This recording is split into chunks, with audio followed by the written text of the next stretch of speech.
Good day everyone, I am Trisha Miramos, Bachelor of Secondary Education major in English. So for today's topic, I'm going to discuss the first part of gender and development, while Miss Shailene De Vera will be discussing the continuation of the topic. So before we start, let's determine first the chapter objectives. So at the end of this topic, the students will be able to create awareness on gender and development and develop consciousness on gender equality.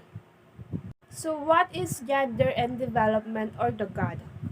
So God refers to the development perspective and process that is participatory and empowering, equitable, sustainable, free from violence, respectful of human rights, supportive of self-determination, and actualization of human potentials. It seeks to achieve gender equality as a fundamental value that should be reflected in development choices and contends that women are active agents of development, not just passive recipients of development. It focuses on the social constructed basis of differences between men and women and emphasizes the need to challenge existing gender roles and relations. God is not concerned specifically with women, but with the way in which a society assigns rules, responsibilities, and expectations for both men and women.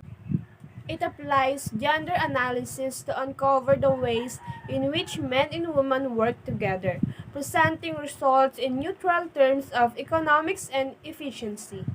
In an attempt to create gender equality, denoting women having same opportunities as men, including ability to participate in the public sphere.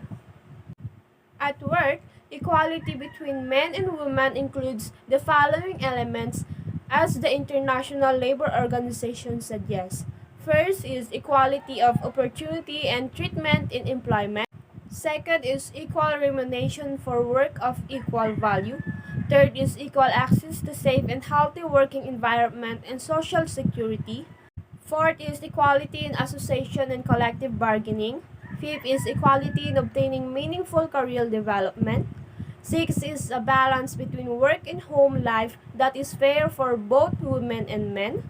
And lastly, equal participation in decision making at all levels. Gender equality. So what is gender equality? Gender equality is achieved when men and women enjoy the same rights and opportunity across all sectors of society, including economic participation in decision making, and when the different behaviors, aspirations, and needs of women and men are equally valued and favored. So how do we measure gender equality? Gender equality is measured by looking at the representation of men and women in a range of roles. Gender equality versus gender equity. Gender equality is equality between men and women. Doesn't mean that men and women have to become the same, but their rights, responsibilities, and opportunities will depend on whether they were born male or female.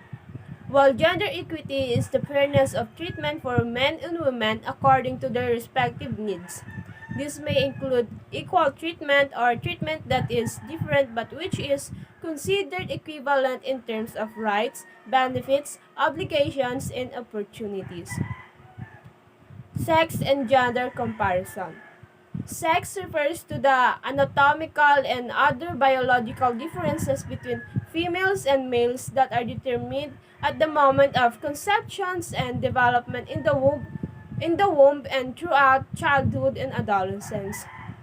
While gender is a social concept, it refers to the social and cultural differences assigned to people based on their biological sex.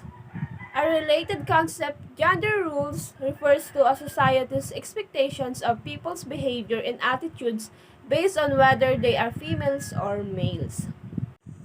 So let's differentiate sex and gender. Sex is categorized as male or female, while gender is masculine and femininity. Sex is biological, while gender is social, cultural, and historical determined. Sex is fixed at birth, while gender is learned through socialization. Sex does change across time and space, while gender varies over time and space. And lastly, sex is equally valued while gender is unequally valued where masculinity is the norm.